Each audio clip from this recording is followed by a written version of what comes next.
दोस्तों आदाब, कैसे हैं आप सभी। उम्मीद का सभी खैरियत से होंगे। आज है 11 अगस्त 2026 और आज की सुर्खियां ये रही। दुनिया में बदलते समीकरणों का शोर है। पाकिस्तान सऊदी अरब के रक्षा करार पर भारत की पैनी नजर है तो ईरान भी दबाव के आगे न झुकने की हुंकार है। अमेरिका जापान ने मिसाइल डिफेंस की ढाल मजबूत की तो रूस यूक्रेन की जंग में उत्तर कोरियाई मिसाइलों की बौछार है। वेस्ट बैंक में फिलिस्तीनी घरों पर बुलडोजर चला तो सीरिया में बशर अल असद की गैर मौजूदगी में मौत की सजा से मचा हाहाकार है। अमेरिका में ट्रंप की रिपब्लिकन पार्टी के सामने मिडटर्म चुनाव की चुनौती है। एक तरफ नए रक्षा गठबंधन बन रहे हैं तो दूसरी तरफ मिसाइलों की ढाल तैयार हो रही। दुनिया में बढ़ती हथियारों की होड़ का ये कैसा पागलपन है। ईरान पीछे हटने को तैयार नहीं, रूस यूक्रेन में जंग थमने का नाम नहीं और मिडिल ईस्ट में हर मोर्चे पर बढ़ता तनाव बरकरार है। तो सवाल सिर्फ इतना है कि आज कौन किसके साथ खड़ा है। बदलती दुनिया में अगली चाल किसकी होगी और किसके सिर पर मंडराएगा अगला खतरा। आइए जानते हैं इस खास रिपोर्ट में।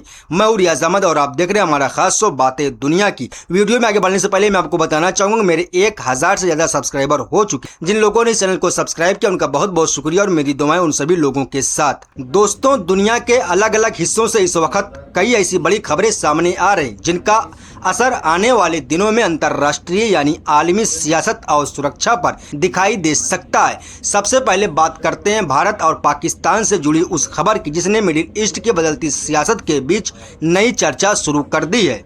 पाकिस्तान, सऊदी अरब और तुर्की के बीच हुए रक्षा समझौते पर भारत की नज़र अब पूरी तरह टिक गई है। भारत के विदेश मंत्रालय ने साफ कहा है कि नई दिल्ली इस पूरे मामले को बहुत करीब से देख रही और इस समझौते का भारत की राष्ट्रीय सुरक्षा और पूरे इलाके की शांति पर क्या असर पड़ सकता है, इसकी समीक्षा की जा रही है। विदेश मंत्रालय के प्रवक्ता रणधीर जायसवाल ने कहा है कि भारत मिडिल ईस्ट में चल रहे घटनाक्रम पर लगातार नजर रख रहा है। खास तौर पर इस नए रक्षा समझौते के असर को भारत अपने राष्ट्रीय हित और क्षेत्रीय शांति दोनों के नजरिए से देख रहा है। अब सवाल ये है कि आखिर इस समझौते को भारत इतनी गंभीरता से क्यों देख रहा। दरअसल इस समझौते की सबसे अहम बात यह है कि अगर तीनों देशों में से किसी एक पर हमला होता है तो उसे तीनों देशों पर हमला माना जाएगा। यानी पाकिस्तान, सऊदी अरब और तुर्की के बीच एक ऐसा सुरक्षा घेरा तैयार करने की कोशिश दिखाई दे रही जिसमें किसी एक देश पर खतरे की स्थिति में बाकी दोनों देश भी उसके साथ खड़े होंगे। और यही वजह है कि भारत इस नए समीकरण को सिर्फ एक रक्षा समझौता मानकर नहीं चल रहा।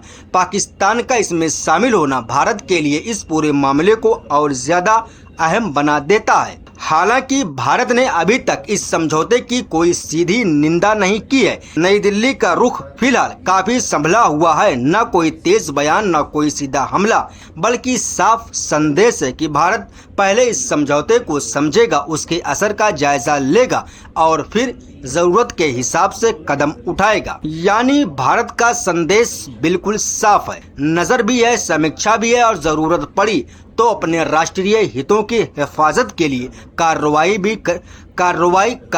भी होगी। लेकिन दोस्तों, कहानी सिर्फ पाकिस्तान, सऊदी अरब और तुर्की तक सीमित नहीं है।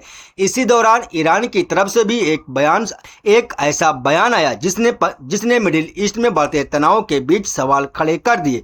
ईरान के रक्षा मंत्री ने साफ कहा कि ईरानी जनता किसी भी दबाव या जबरदस्ती के सामने झुकने वाली नहीं है और वो अपने प्रतिरोध की उपलब्धियों को किसी भी हालत में खत्म नहीं होने देगी। और इसी बदलती तस्वीर के बीच अमेरिका और जापान ने भी अपनी मिसाइल डिफेंस ताकत को और मजबूत करने की दिशा में कदम उठाया है। अमेरिकी मिसाइल डिफेंस एजेंसी ने एक कंपनी को करीब $745 मिलियन का कॉन्ट्रैक्ट दिया है जिसके तहत SM-3 ब्लॉक ए इंटरसेप्टर मिसाइलों का उत्पादन और असेंबली की जाएगी। इस सौदे में जापान भी बड़ी रकम लगा रहा है।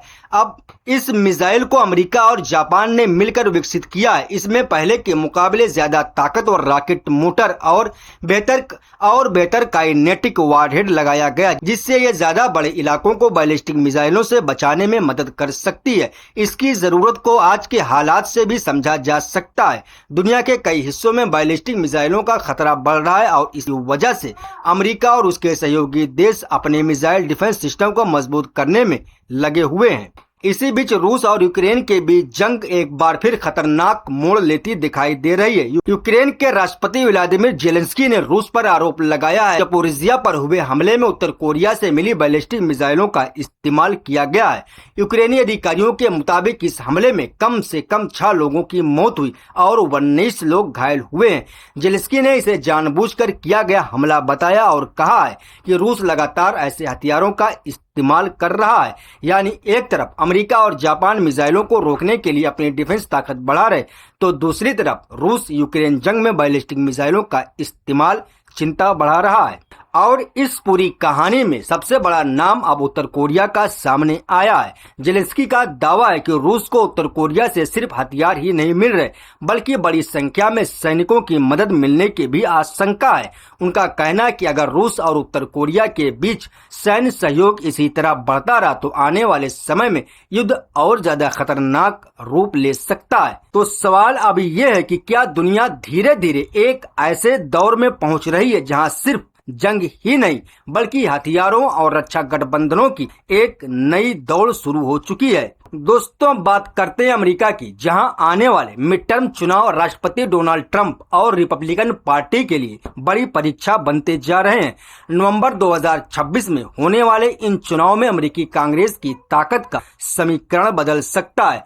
सभी 435 हाउस सीटों पर 33 सीनेट सीटों पर चुनाव होना है। इस वक्त जो सर्वे और चुनावी अनुमान सामने आ रहे हैं उनमें डेमोक्रेट्स को हाउस ऑफ रिप्रेजेंटेटिव्स में बढ़त दिखाई दे रही है। कुछ राष्ट्रीय पोलिंग एग्रीगेशन में डेमोक्रेट को रिपब्लिकन से करीब 6 से 7 पॉइंट की बढ़त मिल रही है। दोस्तों, वहीं दूसरी तरफ सीरिया से आज एक बेहद चौंकाने वाली खबर सामने आई। सीरिया की एक अदालत ने पूर्व राष्ट्रपति बशर अल असद को गैर मौजूदगी में मौत की सजा सुनाई है। अदालत ने उन्हें हत्या, यातना, मनमानी गिरफ्तारियों और इंसानियत के खिलाफ अपराधों के मामले में दोषी ठहराया है। उनके भाई मेहर अल असद को भी मौत की सजा सुनाई गई है। बशर अल असद इस वक्त सीरिया में मौजूद नहीं है। वो 2024 में सत्ता से हटने के बाद रूस चले गए, इसीलिए अदालत ने यह फैसला उनकी गैर मौजूदगी में सुनाया है। दोस्तों, ये फैसला इसलिए भी अहम है क्योंकि ये असद के खिलाफ सीरिया में आया पहला बड़ा कानूनी फैसला है। करीब 14 साल तक चले सीरियाई गृहयुद्ध में लाखों लोगों की जान गई और असद सरकार पर गंभीर मानवाधिकार उल्लंघनों के आरोप लगते रहे हैं। हालांकि यहाँ एक बड़ा सवाल अभी भी मौजूद है। जब असद सीरिया में नहीं है, रूस में मौजूद है, तो इस मौत की सजा को जमीन पर कैसे लागू किया जाएगा? यही वजह है कि इस फैसले को कई लोग ऐतिहासिक और प्रतीकात्मक दोनों नजरों से देख रहे हैं। असल सवाल अब सिर्फ सजा सुनाए जाने का नहीं है, बल्कि सीरिया कभी बशर अल असद को वापस लाकर इस फैसले को अमल में ला सकेगा। दोस्तों, वहीं दूसरी तरफ हेब्रोन के दक्षिण में अल जुबैदीन गांव में इजरायली बलों ने बुलडोजर की मदद से एक फलस्तीनी घर को गिरा दिया। इस कार्रवाई की तस्वीरें और वीडियो भी सामने आए हैं, जिनमें घर के मलबे के आसपास लोग दिखाई दे रहे हैं। फलस्तीनियों के लिए मामला सिर्फ एक घर टूटने का नहीं है। एक परिवार का घर जब बुलडोजर से गिरा दिया जाता है तो उसके साथ उसका सामान, उसकी सुरक्षा और कई बार उसकी रोजी रोटी का सहारा भी खत्म हो जाता है। वेस्ट बैंक में इस तरह की कार्रवाइयां होती रही हैं। कई जगहों पर इजरायली प्रशासन का कहना रहा है कि कुछ फलस्तीनी निर्माण बिना जरूरी परमिट के किए गए हैं, जबकि फलस्तीनी पक्ष इन कार्रवाइयों को लगातार दबाव और बेदखली की नीति का हिस्सा बताते रहे हैं। और अब सबसे बड़ा सवाल यही है कि क्या ये सारे अलग अलग घटनाक्रम आने वाले वक्त में एक बड़े वैश्विक शक्ति संतुलन की नई तस्वीर बनाने जा रहे हैं? बहुत बहुत शुक्रिया। अभी के लिए बस इतना ही। मिलते हैं अगली वीडियो में, तब तक के लिए अपना ख्याल रखिएगा, मुझे दवाई दीजिएगा। अल्लाह हाफिज।